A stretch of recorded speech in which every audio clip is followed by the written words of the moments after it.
benvinguda a tots vosaltres. En primer lloc em presento. Soc el Josep Ros Badosa, soc vicerector de Programació Acadèmica i Qualitat d'aquesta universitat, del nou equip que fa pocs dies hem entrat en funcionament, en marxa, i vinc evidentment en representació de la rectora, que com us podeu imaginar no pot assistir a tots els actes que té previst. Bé, realment és un honor per l'equip, un honor per mi, un honor per la universitat acollir aquest congrés. És un congrés una mica especial, és un congrés en el qual hi participen totes les universitats públiques de Catalunya i la UOC també, i que a més té una trajectòria molt interessant des que al voltant de l'any 2000 tres universitats van començar a muntar un congrés d'aquest estil. La nostra universitat té una facultat d'educació, té també un institut de ciències de l'educació, per tant és una universitat realment compromesa amb l'educació i amb l'educació universitària, tal com tracta aquest congrés.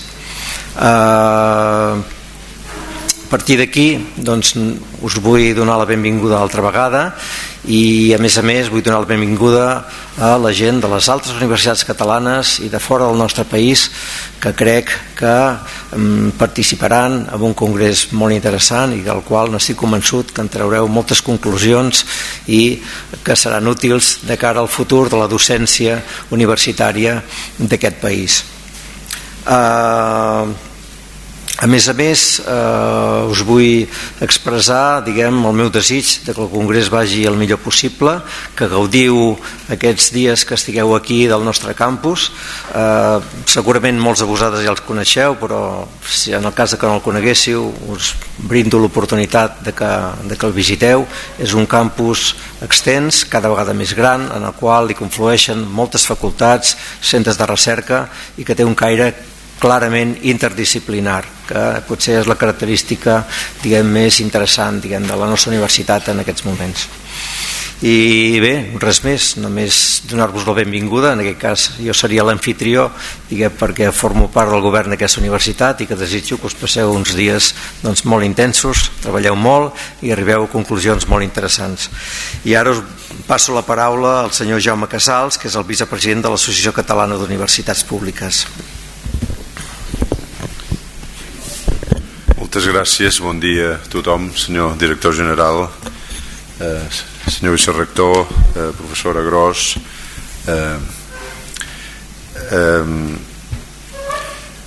La meva missió avui aquí és també donar la benvinguda, encara que jo no pertanyi ara en aquests moments a la Universitat Autònoma de Barcelona, és la meva alma mater, però no hi pertanyo, però en nom de la CUP.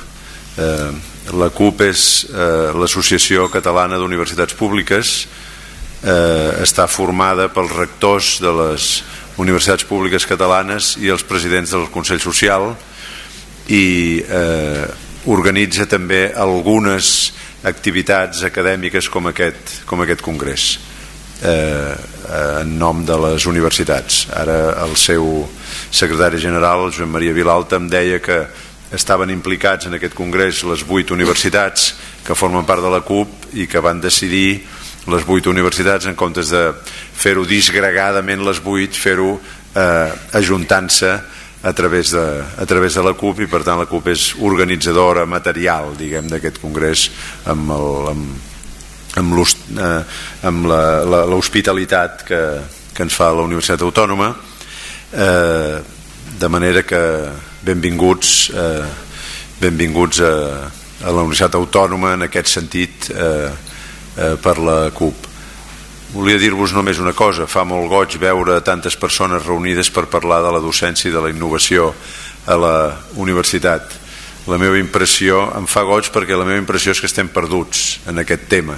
Estem molt perduts i sobretot estem molt mal preparats els professors d'universitat. Diria que estem molt mal preparats tots els docents que hi ha per aquestes latituds, almenys, que estem molt mal preparats i que no ens hem fet la idea que havíem de canviar dràsticament moltes coses i potser no som capaços ni tan sols d'adonar-nos en què hem de canviar. Veure tanta gent disposada a treballar per això em sembla que és un senyal d'optimisme, perquè necessitem efectivament un senyal clar, una idea clara de què és el que hem de fer, perquè no estarem preparats per fer el que vosaltres direu que hem de fer, però almenys sabrem cap on hem d'anar i intentarem preparar-nos. De manera que moltes gràcies per ser aquí i moltes gràcies per convidar-me a mi a participar en aquest acte en nom de la CUP. Bon dia a tothom. Passa-li amb ell, en tot cas. Passo directament. Sí, passa.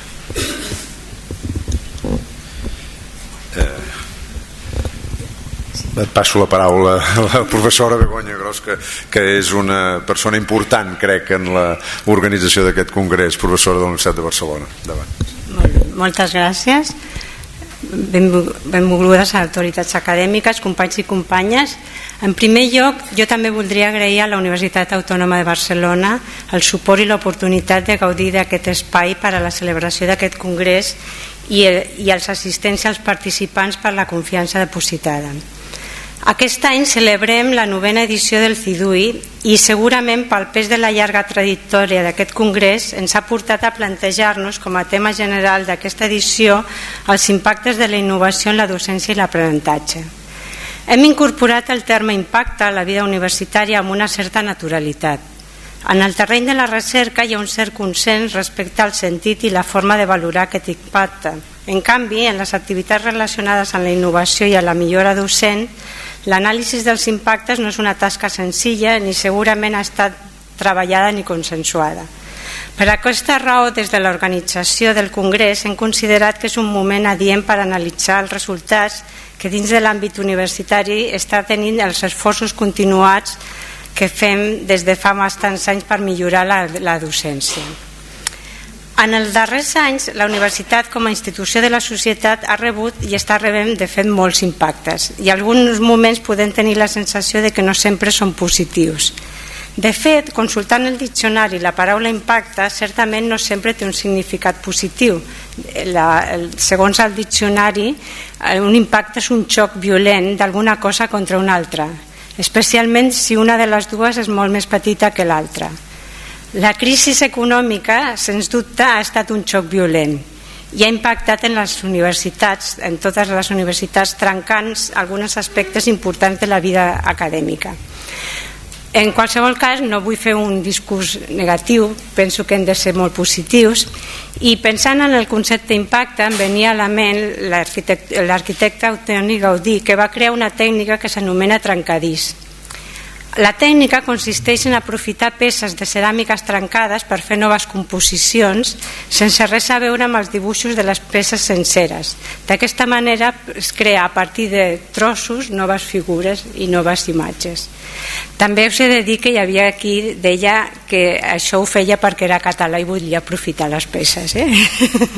Un incís.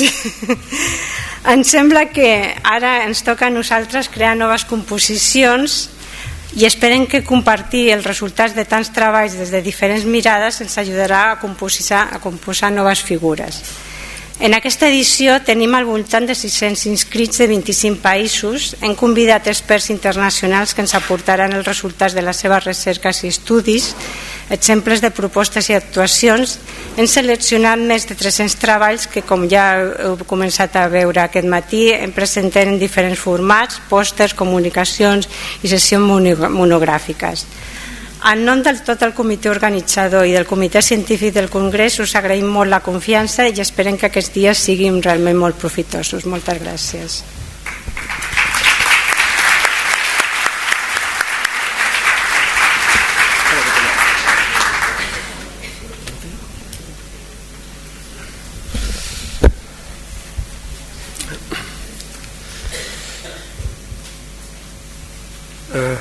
Senyor Casals, rector magnífic de la Universitat Pompeu Fabra i vicepresident de l'Associació Catalana d'Universitats Públiques.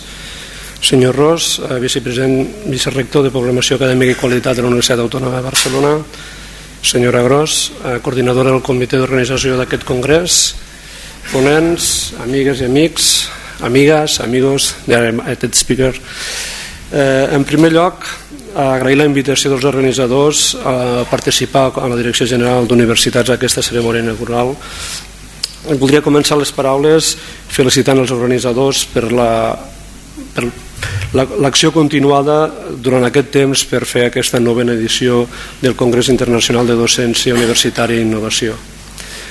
En paraules de la senyora Androula Bisulu, que era comissionària europea de l'antiga secció d'Educació, Cultura, Multilingüisme i Joventut, deia que, ho deia l'any 2014, que en els propers 10 anys, per tant estem encara en aquest període, ens falten 8, hi hauria transformacions en el món de l'ensenyament superior que haurien de ser modelats pels educadors i els polítics, o bé tots plegats ens trobaríem que simplement succeirien davant nostre.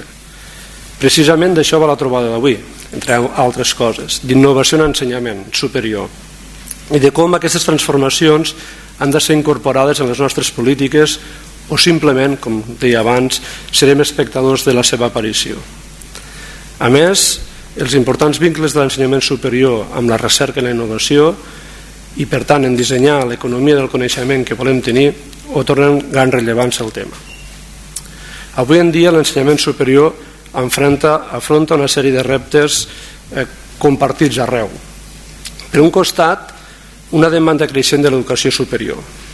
Es calcula que per l'any 2030 hi haurà 414 milions d'estudiants universitaris al món. Fet que, sumat a l'objectiu europeu d'assolir que un 40% de la població tingui ensenyament superior, planteja la necessitat clara de nous paradigmes. Justament, les tecnologies i l'obertura a nous models d'ensenyament brinda, d'entrada, la possibilitat de que totes les persones puguin aprendre en qualsevol moment, a qualsevol lloc, amb l'ajut de qualsevol i utilitzant un dispositiu connectat. Però alhora planteja el repte de fer polítiques facilitadores a aquestes noves situacions i a aquestes noves realitats. A més, en un món canviant, el requeriment del mercat laboral també evolucionen i, per tant, es preveu que, més enllà de les especialitzacions de qualsevol àmbit, seran precises una sèrie de capacitats que, per mencionar-ne algunes que actualment estan damunt de la taula, podríem fer dir les llengües, l'alfabetització digital, l'emprenedoria i el treball en grup.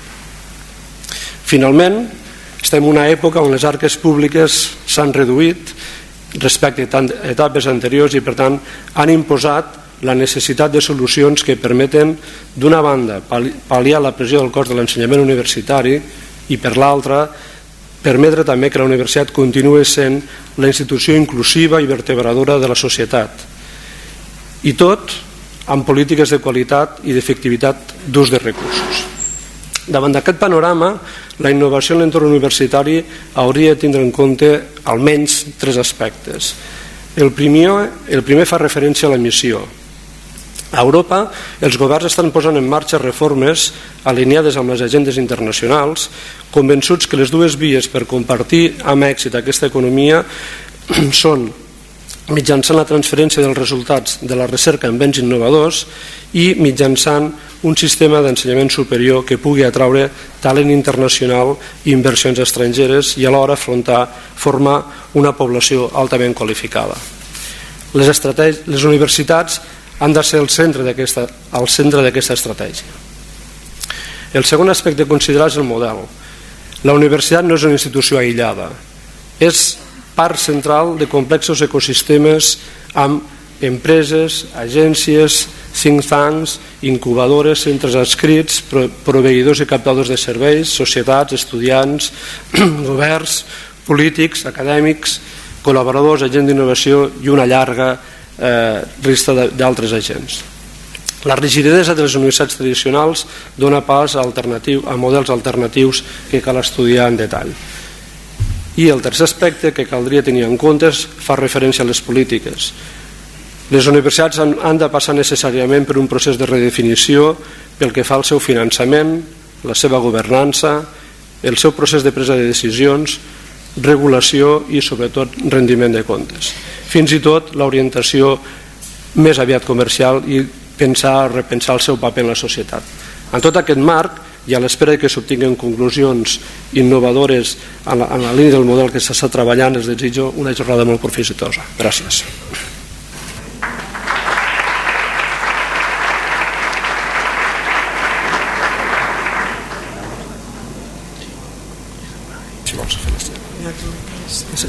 Doncs, bueno, com que tenim un micro, em toca a mi fer el tancament de l'acte.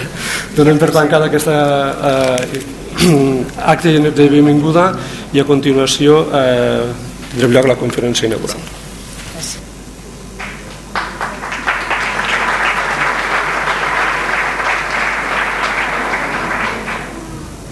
I am very pleased to have the opportunity to introduce our keynote.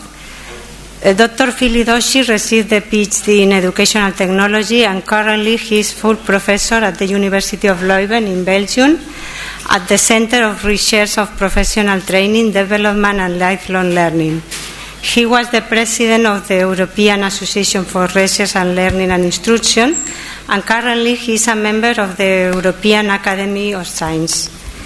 His areas of interest are training and training methodology, both in corporate settings and higher education, teen learning and lifelong learning, educational assessment, new learning and new arrangement, and he has many publications in almost all these areas.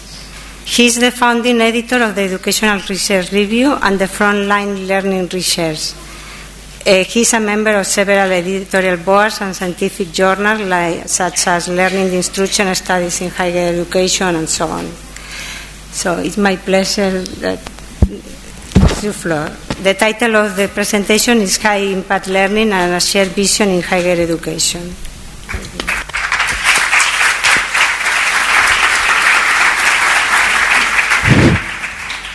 Thank you very much. Dear honorary guests, dear Professor Gross, it's a big honor to be invited here, and when I received the invitation some months ago, I remember I had to think exactly 7 seconds to say yes to this invitation, because of course if you get an invitation from Spain, and of course if it comes from a university in Barcelona, there is no doubt that you come there. So thank you very much for inviting me. I would like to speak to you today on a subject which has been puzzling me for about 25 years. I've been doing research on all kind of topics in higher education, on teaching in higher education in universities, and the story I tell you today is based on all of that. Because as Professor Gross said, I published over 200 articles in English in international journals trying to say the same message more and more, and what I try to do today is to bring all this research together and try to give some examples of how we can progress in innovation of teaching in universities. My first slide says, who am I? But you have heard that already, so I don't have to introduce myself. And what are my basic slogans? What would I like to learn you? I will leave you 2 more minutes impatient before I give you that, because I would like to start with you what is my lesson from 20 years of scientific research. And I do that because I've been teaching presentation skills to my students, and one of the characteristics of a good presentation is that you have 1 or 2 clear messages. Now, before you all fall asleep, I will give you the messages. What could be that? Well, let me skip back to that, because it takes your attention what the content is. I think I got 2 important messages for today, which are encompassed in what I will explain as high impact learning. How can you increase the impact on your students? How can you make sure they're going to learn more? Now there's 2 things, at least one very important. It might amaze you, but my message would be stop lecturing. Stop lecturing. We all know already for a long time from our research that the effect of lecturing is very low. What students learn from that is not more than 10 to maximum 20% of what you tell. If you don't believe me, you can find great international studies on that. You should Google on a name Carl Wieman. Carl Wieman is a professor in physics, is a Nobel Prize winner in physics, and he has been doing a lot of research on learning of sciences. And he clearly states lecturing has very, very low impact. I will tell you later on what does have impact. Okay. One more message, because before you dream away, and that was something which I picked up when I entered this room.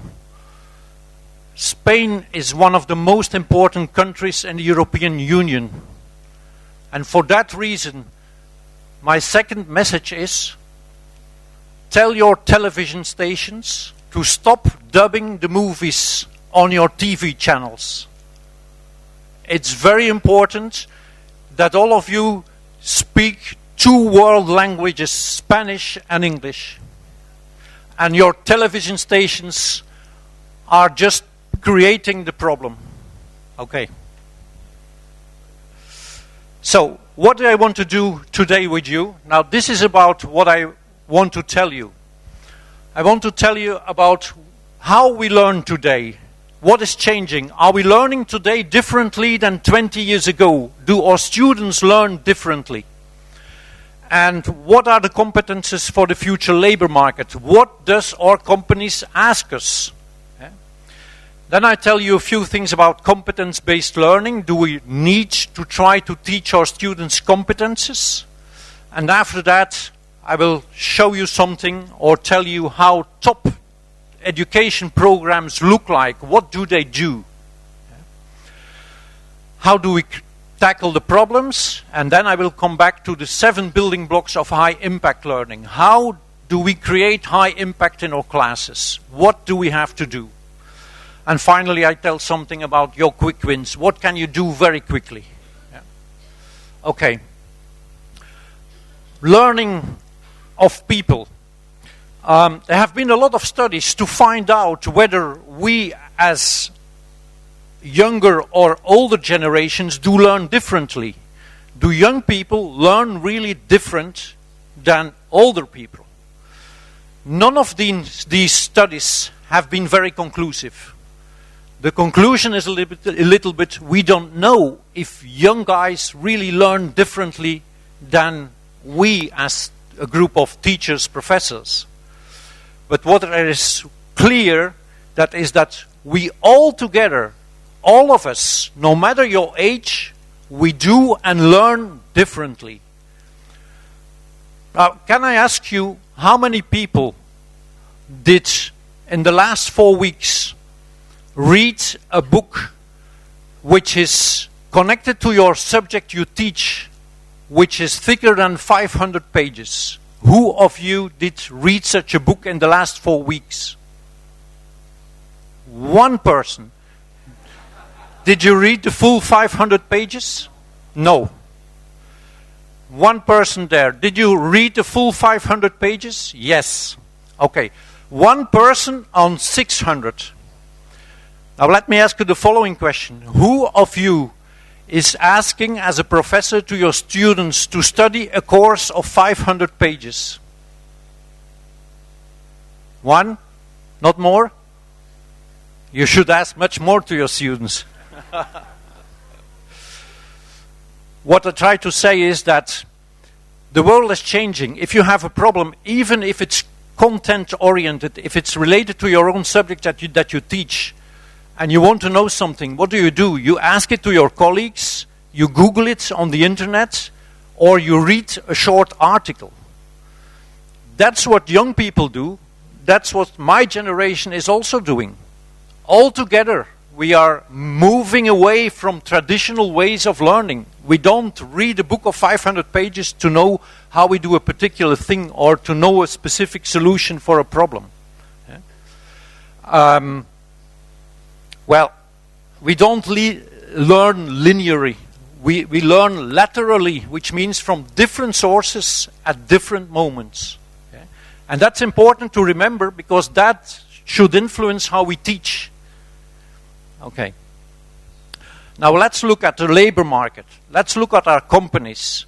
What is important there? They want to see learning in authentic contexts. If you teach physics, companies want that students can do physics tests, that they understand them. Yeah? And we know that knowledge is a critical production factor, but knowledge is changing. 20 years ago, 50 years ago, everyone knew that knowledge was important to stock it, to remember it.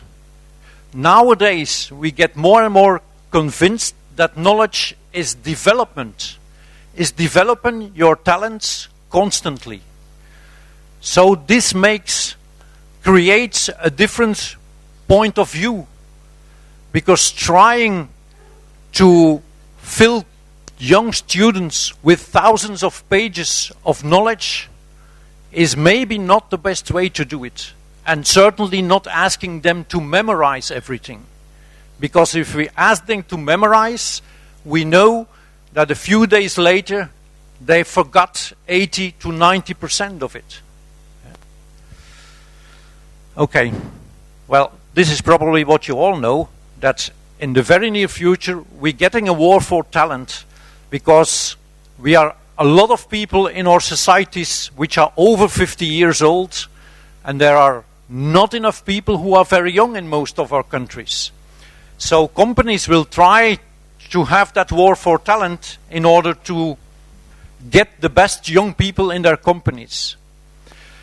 Now, we did a little bit of research on what do companies want, in fact, if they're looking for young people. Now, what they're looking for is not necessarily people with a lot of knowledge. If you ask it to CEOs of companies, this is what comes out. They say, we want people that can work in teams, that can do lifelong learning, that have and show perseverance, that have critical sense, that have a sense of entrepreneurship, that are creative, people who can solve problems, that can search correct and relevant information very quickly and accurately, and people who are engaged and take responsibility.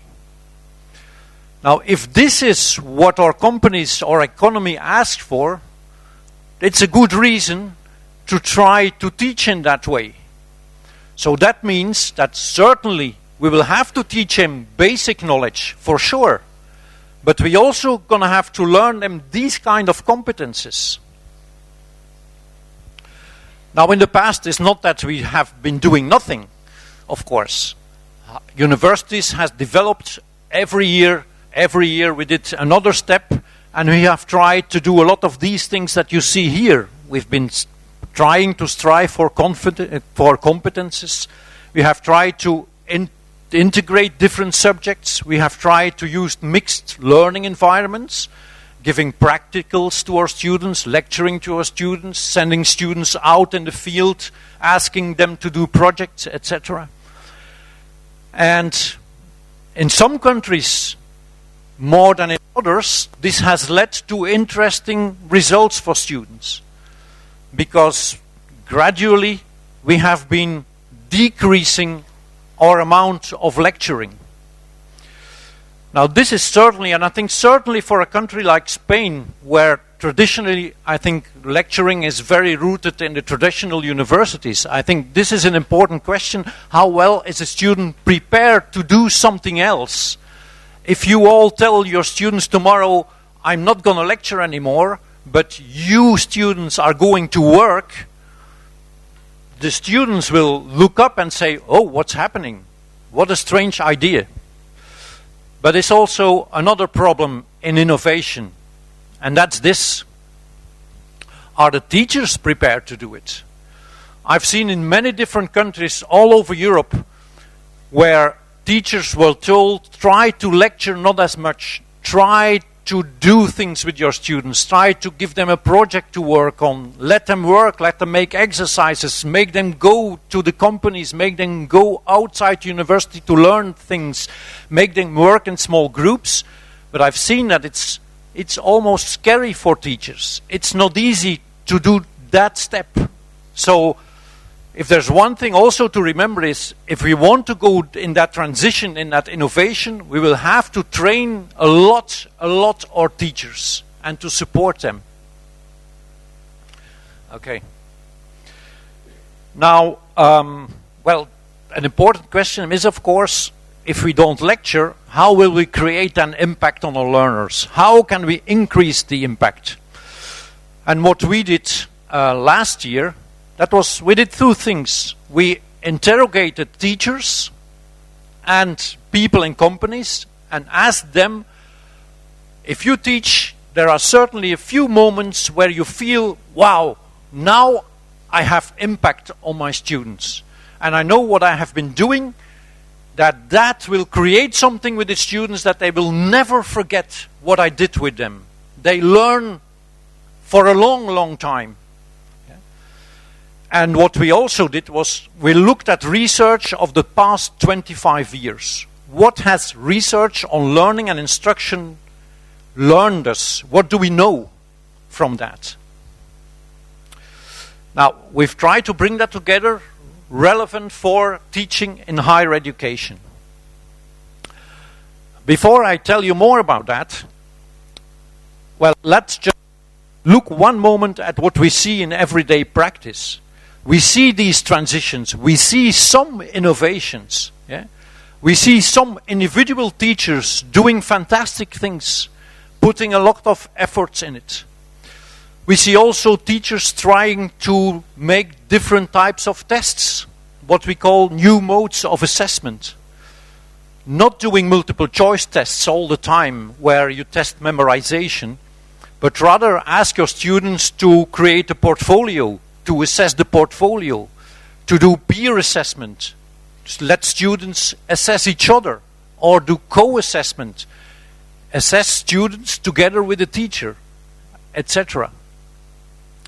And what I see, and what I've also seen in many universities still today, in my country, in Belgium, in the Netherlands, in Germany, that is when I go into universities and I ask the students the most important question, which is, when are you really learning? I become very disappointed, really very disappointed, because still in 2016, students in universities tell me, I really learn when I have a test tomorrow. And that's not what I want to hear. I would like to hear, we learn all the time. We learn constantly, because we constantly have challenges in our university. Well, as you can see, it's hard to change. I know it's very hard to change. But nevertheless, I think we should try that. And there are inspiring examples of faculties, universities abroad in different countries who do fantastic things with their students. What we have done here, and which is referenced in my slide here, we have done two studies, one in 2005 and one in 2015, where we went to about 25 different training programs in different universities. And we looked at how strongly are they still working with traditional ways of teaching, lecturing, and how strong are they trying to challenge their students, to give them new projects, to work with the students. Now, I must say we have seen very, very big differences there. Lots of universities which were still on one side of the continuum, which were very, very traditional, lecturing all the time, but also universities who were almost at the other side of the continuum, doing very, very new ways of teaching and learning. I've even seen a training program where the students almost decided everything. When I came there, one of the professors said to me, if the students don't start doing things, nothing will happen here. I thought, this cannot be serious. This must be very strange. But I must say, honestly, I have been doing interviews with their fourth-year students. When I did those interviews, I was just flabbergasted. I was just astonished of which level they reach with these students. Not only in having basic knowledge about the subject, but certainly in how they take responsibility, how they are engaged, how they are able to work in teams, how they can solve problems quickly, how they can find information easily and correctly, etc. So in these competences, they are also very strong. Now, one question I asked myself was, what is now different in that specific training program that is training the students so differently than a very traditional university that's only lecturing? So we tried to investigate that. We did that by investigating all the information we got on that training program. All their policy papers, all their meetings that we taped, all their classes that we taped, etc. And we looked at what really was different. Now we could find 10 different things that were really different from these traditional universities. Now the first one was teamwork. In that faculty, there were 36 professors, which were every day, almost every day, working as a team. It's very rare, it's very difficult, I think, but it makes a lot of difference. 2, they seemed to have a shared vision. When we interviewed these 36 professors separately, it was like they all had exactly the same vision on how teaching and education in their faculty should look like. 3, there was something in that faculty like continuous engineering. I think 50 or 60% of the teaching was based on projects, students doing projects, solving problems. But what you could see in the staff was that the staff was doing almost something identical. They were continuously re-engineering their teaching. They were constantly thinking, how can we create better projects for our students? So it was more challenging for the students. And because these staff members work so strongly in teams, it might sound ridiculously, but the students just feel it. They grasp it. They know that if they work as a team, we should work also as teams. 4, well, there is something like reciprocal learning. If you work in this way, if you work more with concrete projects, professors learn from groups of students, and groups of students learn from professors. And I must say, I've been doing that now for also several years. That's the most challenging thing as a professor, that you can give complex problems to your students and learn from what they do. That gives you the power to continue. 5, continuous feedback. Well, feedback is something that we already know that since 10, 20 years from the very important studies of Helen Timperley and John Hattie, who said that giving feedback to your students is enormously important because that are the moments that they learn. But as we all, most of us are teachers, we are very realistic, so we say, when do you do that? We don't have time to give feedback. Now, one of the key issues there is giving feedback while you teach. That's one. So lecture less, give more feedback. And secondly, make sure that your students give feedback to each other. If students give feedback to each other, mostly feedback is more accurate. Mostly feedback is better received by students because they understand each other very well.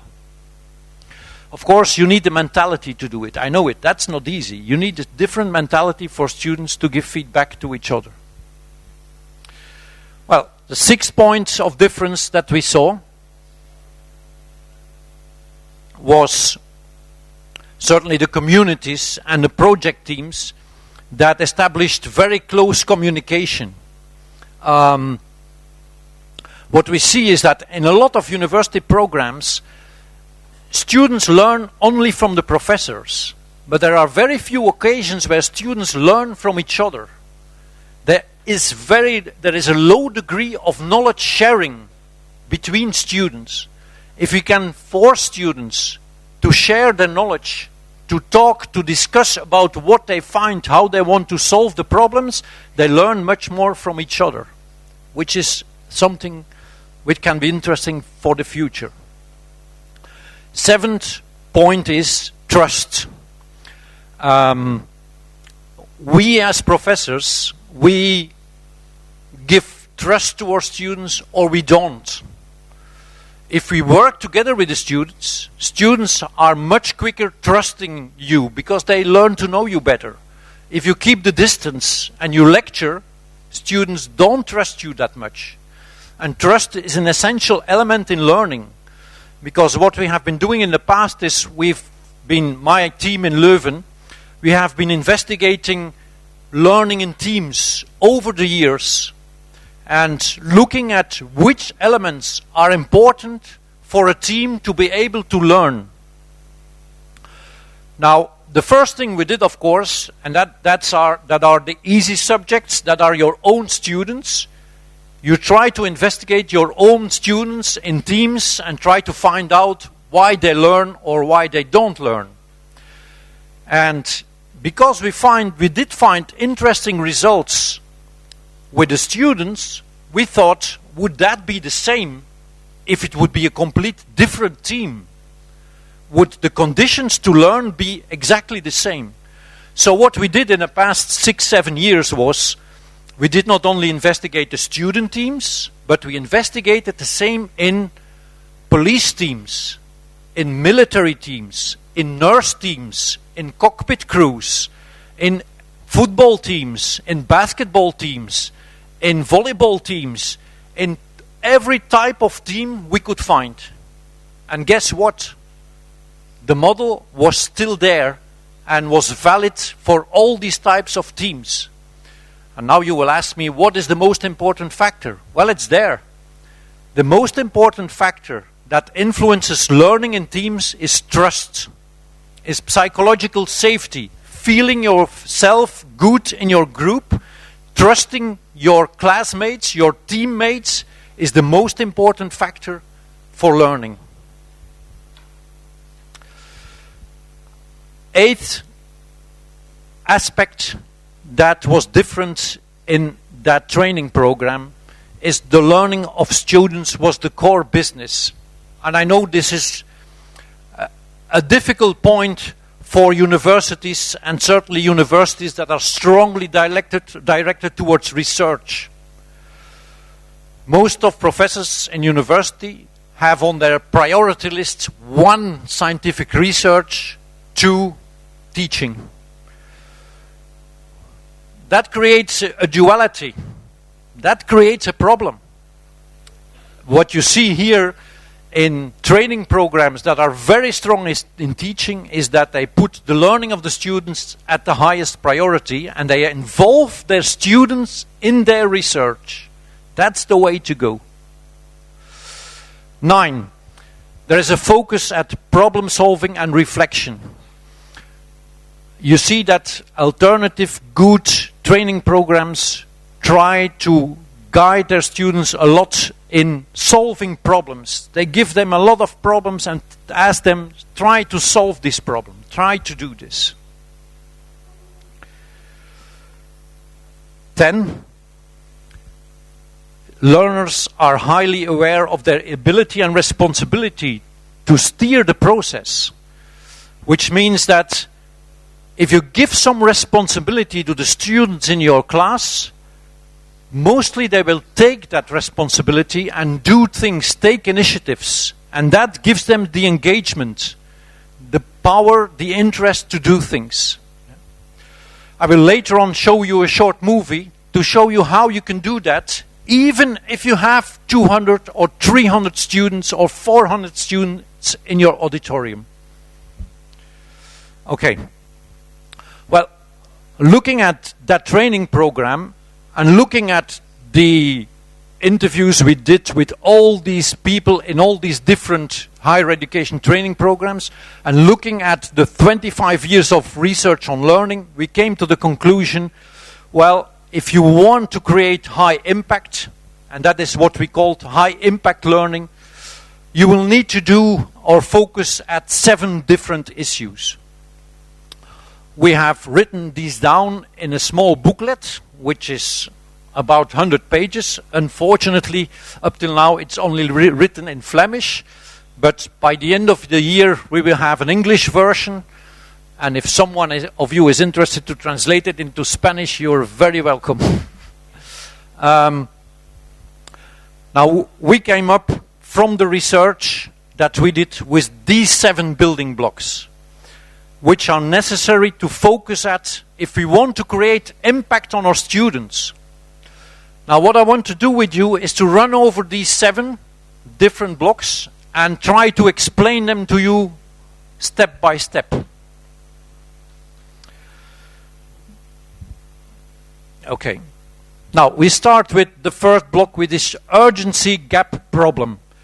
If we want students to learn a lot, if we want our teaching to have impact on them, it is important that we start with something that the students perceive as a problem, or they perceive as a gap, as something that they would like to know. Okay? I know it's sometimes hard if you teach a course on, I don't know what, to find out what can be attractive to your students, what your students are interested in. But reality shows that if you start with a specific problem that makes them interested or puzzled on how it works, that they learn in a different way. Yeah? It all has to do with interest and motivation. Yeah? Variables like interest and motivation are very strongly intertwined. If the more you are interested, there's a high chance that your motivation is stronger. If you are strongly motivated, you learn with a greater impact. Yeah. Second point. If we do things through action, the basic essence is that students will learn better and retain it much longer. If you sit in a classroom and you listen, or on the other hand, you do things with your classmates and your professor, and you do that through creating something, through discussing, through challenging, to making a project, you will grasp it better. There are more aspects that make you retain that knowledge, because it's more usable for you, because it's more clear. Yeah? Another point is, which I already focused on, is sharing. Because if you do things in action, most of the times you do it not on your own, but you do it with 2 of your students, or 3, or groups of 4, or groups of 5. And the more you work in groups, the more you share information among each other. And the more you share information, the more it sticks to you, the better you learn it. Yeah. So sharing information is something we should try to build into our classes. Building block number 3. And that is a building block about working in a hybrid way. And hybridity, also sometimes called blended learning, is all about making an optimal mix between online learning and offline learning. More and more the last years we use online learning, e-learning, also in our classes. We give students information through the internet, but if we give them information through the internet, then we should not tell them exactly the same, of course, in our classes. We should try to complement what we do online with what we do offline.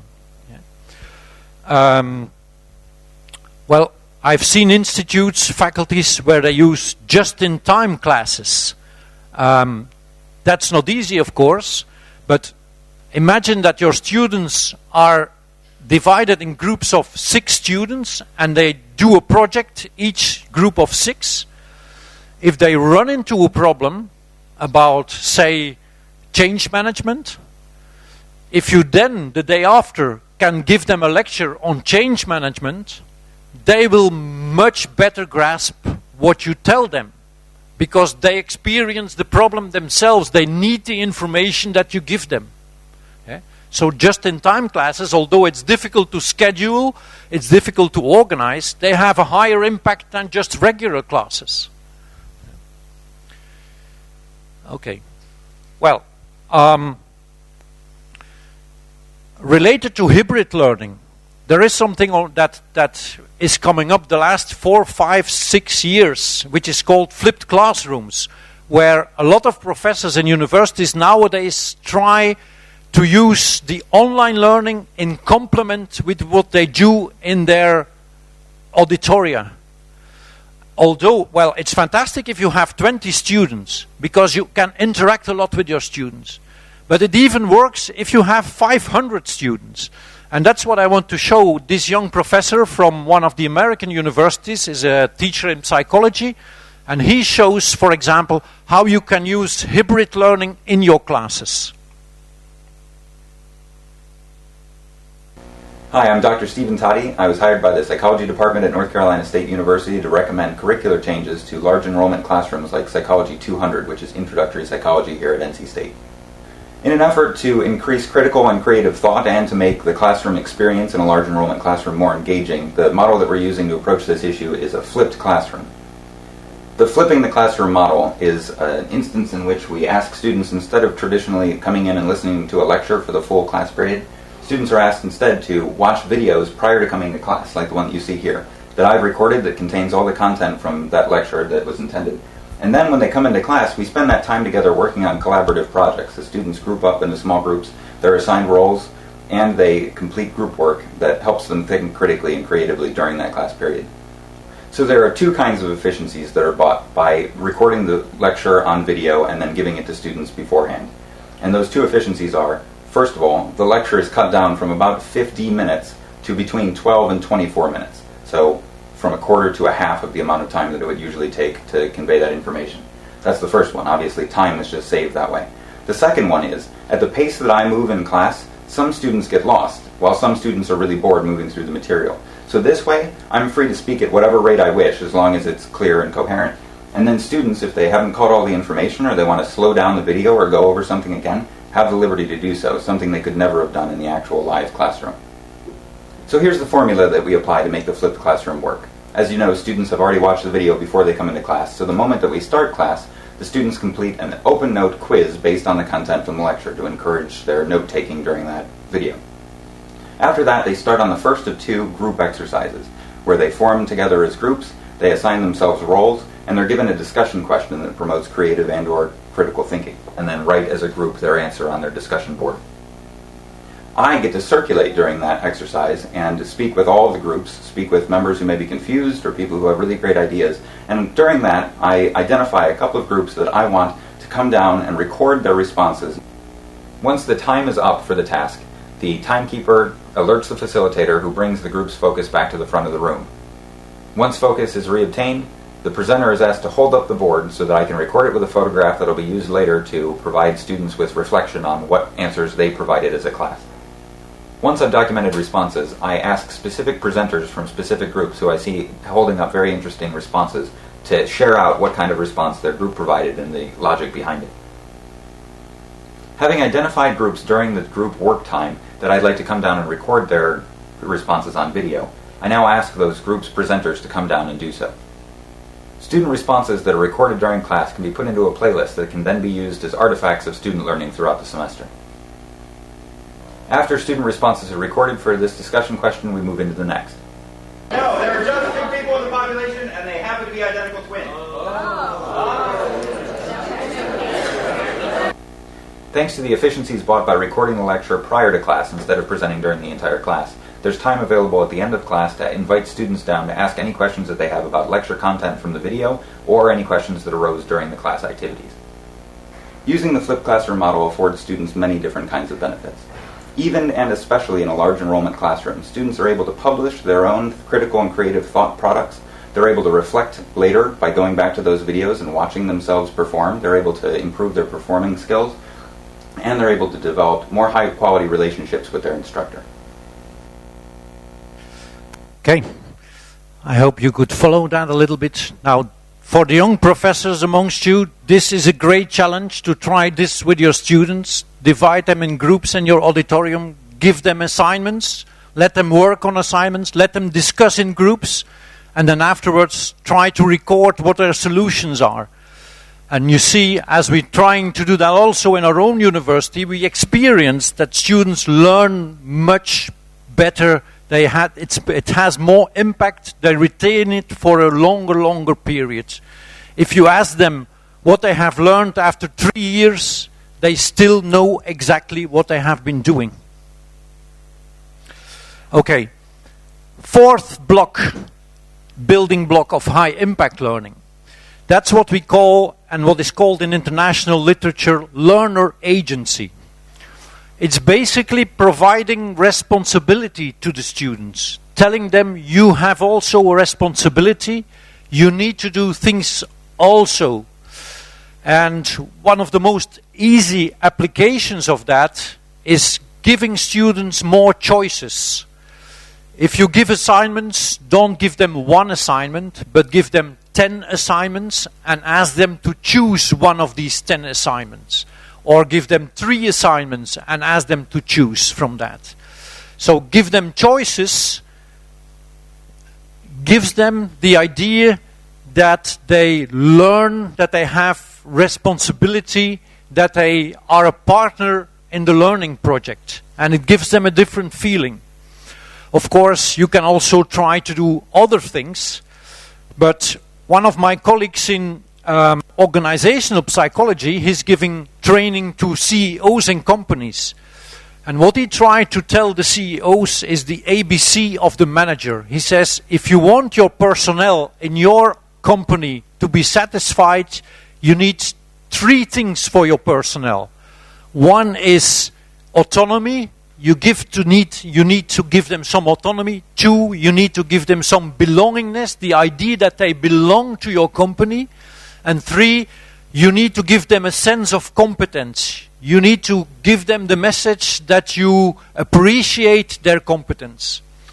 What I've learned from my colleague in organizational psychology is in fact that this is true for CEOs and companies, but it's also true for students learning at universities.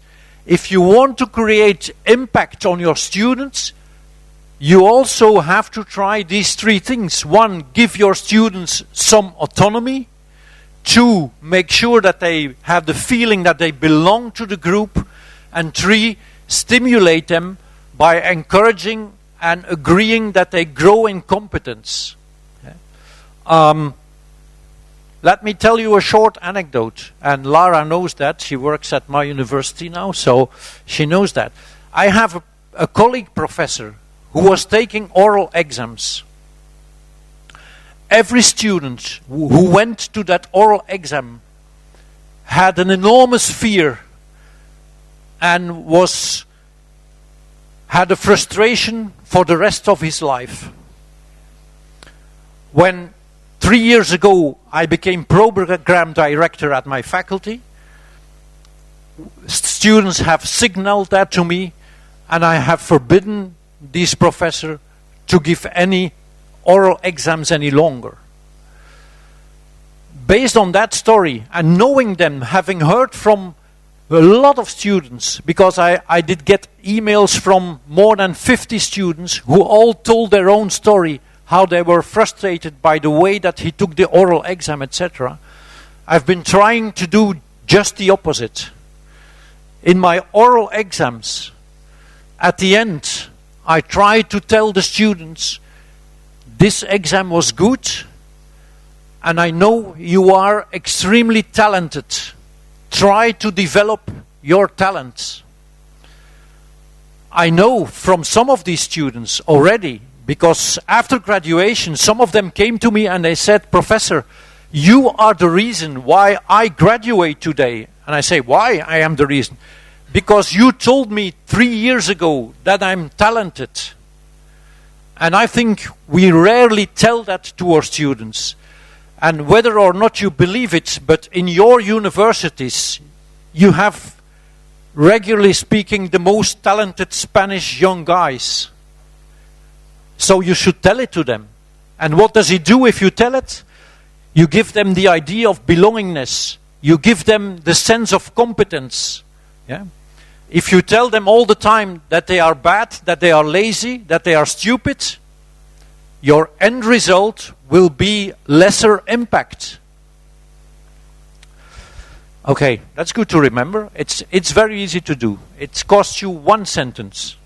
Tell your auditorium, girls and boys, you are all the most talented people in Barcelona.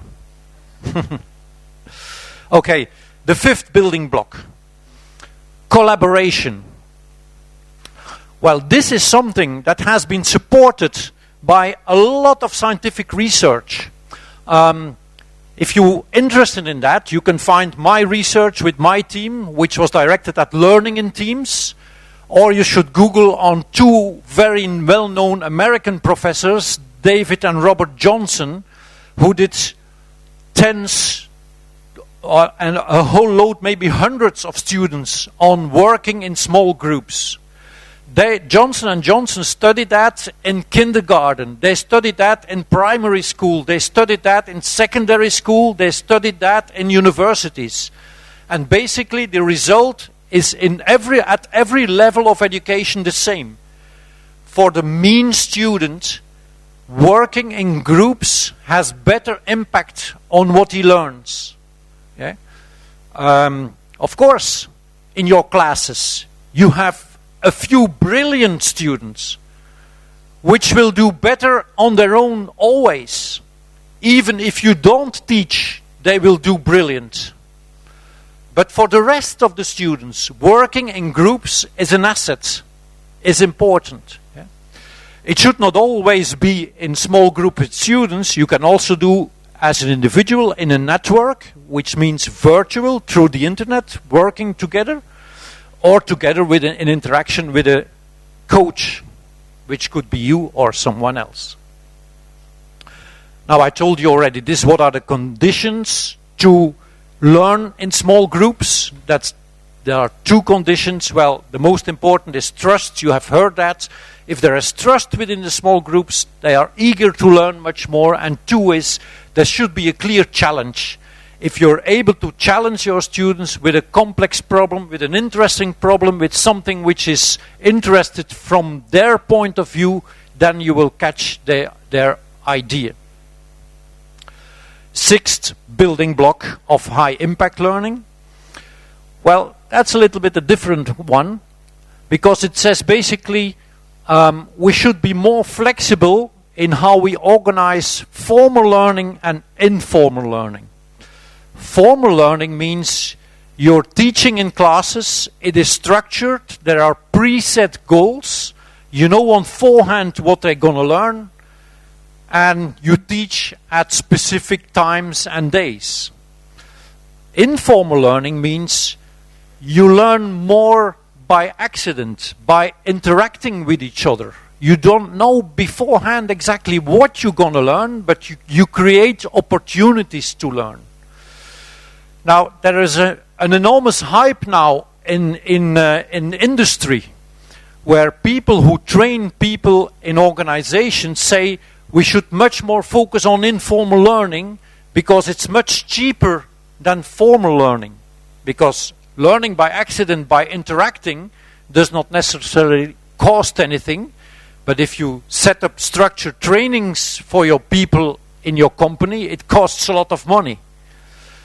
An Australian professor, Charles Jennings, has even come up with his, well, at least in industry, well-known 10-20-70 model, where he says 70% of everything that you have learned that by accident, by experience, by doing your job.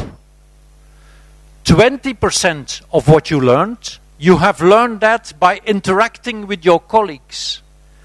And only 10% of what you know as an expert, you have learned that in classrooms. Well, the basic lesson from this model of Charles Jennings is, in fact, we should try to take advantage of how many information, knowledge people learn from experience, from interacting. And we should try to use that in our education system. So next to having structured lectures and classes, we should create opportunities for students to learn, more in an informal way. Now there's lots of literature on informal learning and how broad it is and how fuzzy it is and how complex it is, etc. We have tried to tie that down to 3 things. And we say, what is important in informal learning? That is information seeking, help seeking, and feedback seeking. If you can get your students to the point where your students themselves ask feedback to you as a teacher or to their peer students, you solve an enormous problem, because we know that feedback is very important, and we think as teachers that we all the time have to give feedback. We can also put the responsibility on the other side and say to the students, if you don't understand it, ask feedback. Ask someone for feedback. Seek yourself the feedback, or seek yourself more information. If your students become information seekers all the time, they create an attitude of finding quickly and accurately information and judging it in the sense that they know if it is scientifically relevant or not. Okay, the final building block of high impact learning, that is what we call assessment as learning. I will try to explain to you what I mean with that. There's first something to do also with feedback. Because in the whole issue of assessing, of testing our students, we know that feedback has been very important. But we also see from scientific research that we basically give feedback in a negative way. We say what the students do wrong. We say what they haven't done exactly correct. We mark their faults with a red pen, etc. And we rarely, or at least to a lesser extent, give them positive feedback. Now this is also a matter of having impact on your students. You, of course, since you're sitting here in your primary and secondary school, you were all bright students. Now what does that mean? That means that in your primary and your secondary school you have had teachers that time after time told you, Juan, you did wonderful. Juan, you again have 8 out of 10. Juan, your score was again fantastic. That's what you have experienced, most of you. But think about the other 20 children in your classroom when you were in primary school. The 10 worst students there in your classroom, they have heard for 10 or 12 years in a row, every month, David, you sacked again. David, your test was not good. David, you have only 1 point out of 10. So what you create is accumulation of demotivation. And what you experienced as bright students was accumulation of motivation. I would not be surprised that all these 10 students in your primary classroom are now frustrated, didn't finalize their university studies. Of course not, they did. So they could not find the motivation anymore to do it, to learn. I know if I do my research in organizations and I go to a company where I try to investigate what lower workers do, I cannot use the word learn. Because if I use the word learn, they don't want to hear it. They don't learn anymore. They think they don't learn anymore. It's a word that they hate. It's only constructed because of these 10 years of demotivation. Okay, that was about feedback. if we look at today's universities and what problems we see there, then basically I should say these are the three problems that we have. One, we use as university professors a lot of time, too much time, to create tests, to administer tests, to correct tests, and to deliberate on testing. That's a problem. In some universities, they estimate that 30% of the professor's time is dedicated towards testing and everything which has to do with it. Second problem, tests dictate learning sometimes. Students only start learning when they know that there is a test coming. And three, we have introduced in many universities something like what we call formative assessment.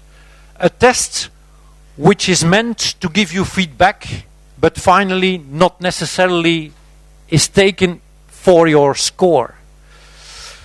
Now, these three problems are difficult to solve, but I think that in the long run we have to do something with this, because otherwise this does not allow you to create impact on your learners. Because if your learners only learn when there is a test tomorrow, you have the incentive to give more tests, because the more tests you give them, the more you think they're going to learn. But in the end, it's a game without any impact, because they learn it by heart. The day after, they forget 90%. The day after, they study again. The day after, they forget again 90%. If we want them to become ready for tomorrow's economy, and we want them to learn these competences that you saw in the beginning, we have to do something differently. Now, I know it's very hard to do something differently, but one of the things we could do, that's to, one, give them less testing, less tests, and try to do what we called assessment as learning. Basically, you should see assessment as learning that you collect the data for assessing them during the learning process. The best example is you put your students in groups of 6 students, you give them a project, and the final result of the project, they write it down in a final product. Now that product is what you evaluate as your assessment. Yeah. You don't take an extra test. No, what they did during the whole class time, that's what you evaluate. The same accounts, for example, for portfolios. If you ask your students from day one, collect a portfolio where you prove to us that you master several competences, and you use that as the basic material for your assessment, then you don't have to create another assessment, another test.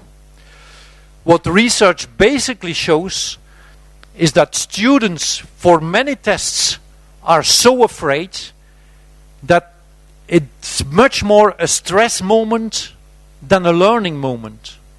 Yeah. Anyway, things to take into account for the future. Now, if you want to go ahead and try to have more impact on our learners, and that's what we see in universities all over Europe. Universities say, yes, that's the way we want to go. We want to have more impact of our learning. We want to prepare our students for the future economy. Well, what do you have to do? Well, that's the title of your conference. Innovation. You have to innovate. Now, in the past year, or in the past several years, we have tried to investigate what is important in organizations, in universities, to be able to innovate. What are the basic conditions to start that innovation?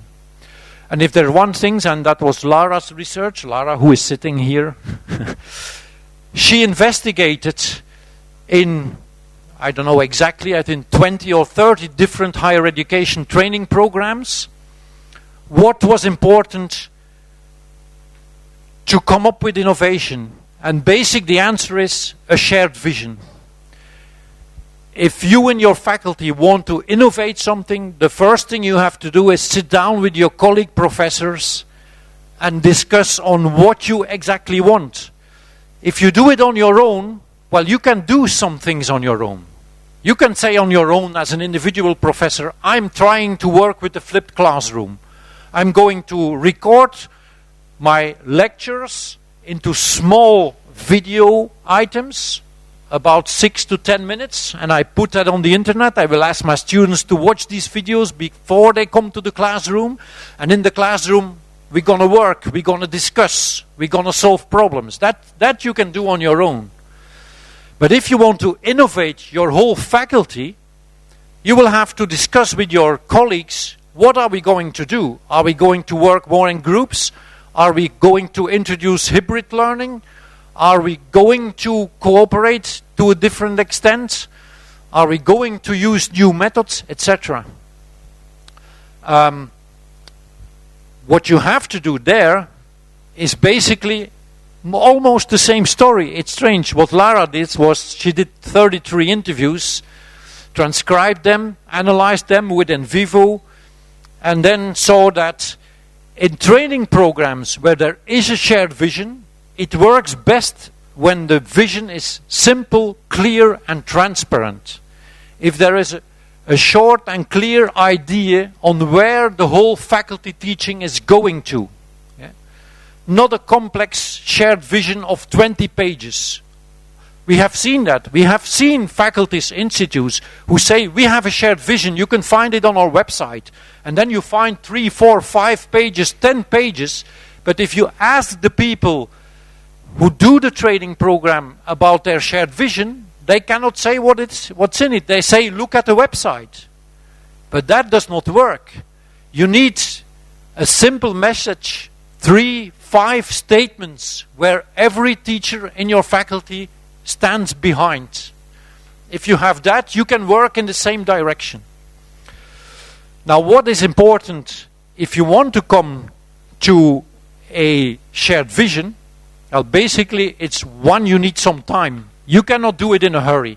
You cannot do it in 1 month. It will never work. You need time. You need a collaborative environment. Everyone should be willing to cooperate, of course. You need some leadership. You need a good dean or something like that.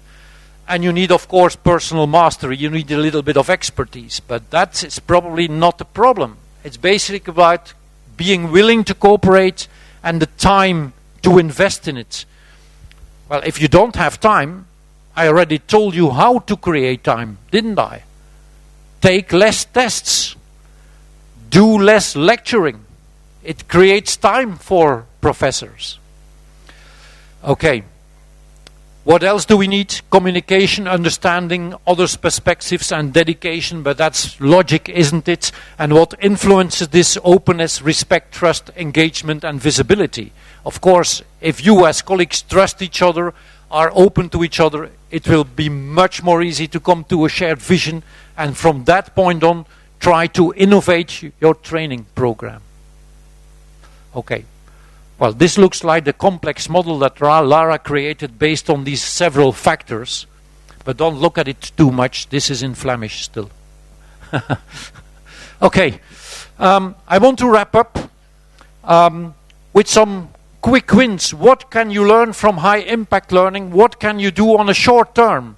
Well, on the short term, you can, of course, try to administer less tests from your students.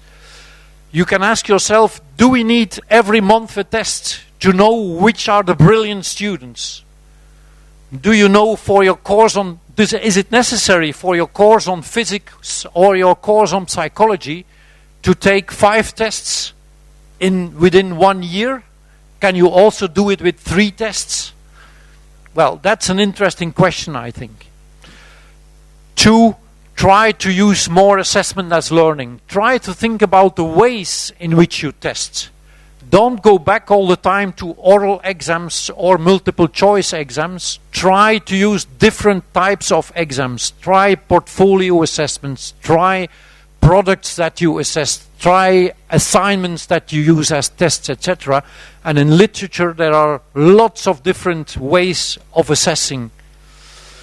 Finally, test your program. If you want to know how big your impact is, take the 7 building blocks and discuss with your colleagues in your faculty what you are doing related to these 7 building blocks. How far are you in that?